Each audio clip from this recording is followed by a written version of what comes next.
د کابل له کمپنۍ څخه تر میدان ښار پورې د غځېدلې سړک د جوړولو چارې په چټکۍ سره روانې دي. د دې پروژې مسؤلین وایي چې د شاوخوا 100 ورځو په موده کې د یاد سړک د بیا رغولو زیات کار بشپړ کړی او ژر به په اساسي ډول جوړ او ګټې اخیستنې ته وسپارل شي. د دې پروژې طول چې دی په مجموع کې 8 کیلومتره دی او په دوه موږ یو لیر اسفالټ اچو او په څنګ کې ورسره د کمپنۍ د پلا چې د مخکینی شرکت نه رغنیزه چارې پاتې شوې وي ان شاء الله هغه ورسره رغول کیږي.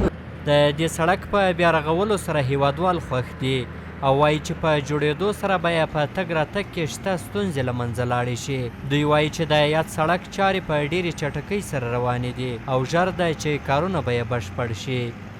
د دغه سړک د جوړېدو چارې چې کله پیل شوې موږ ډېر خوشحاله شو. اول دغه شارع عمومي تقریبا لاس 12 ولایته همدغه مسیر موټر ځي او راځي تجارتي یو غټ مسیر دی.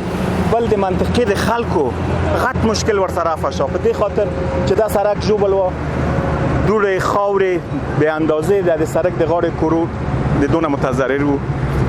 بل مشکل در افشا چې د موټروانانو عوارض د موټرو ډېر کمیږي په دې حصه کې.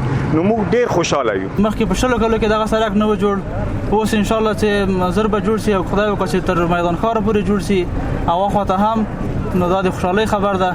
خدای دې ښه کړي ټولو ته.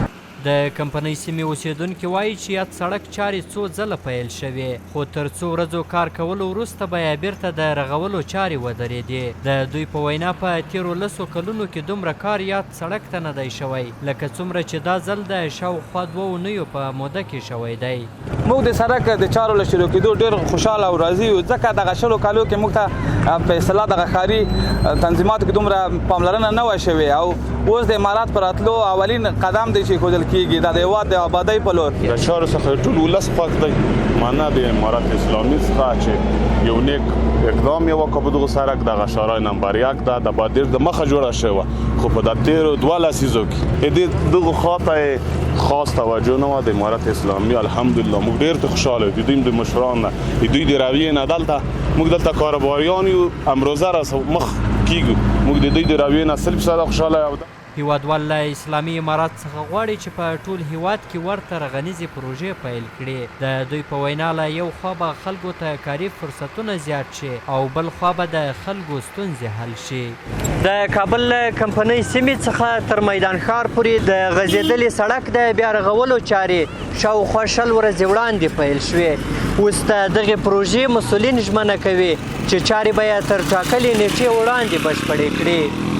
دغه راز د افغانستان اسلامي امارات ژمنه کړې چې په ټول هیواد کې به هغه نیمګړې پروژې بشپړې کړي چې چارې یې په نیمایي کې پاته دي.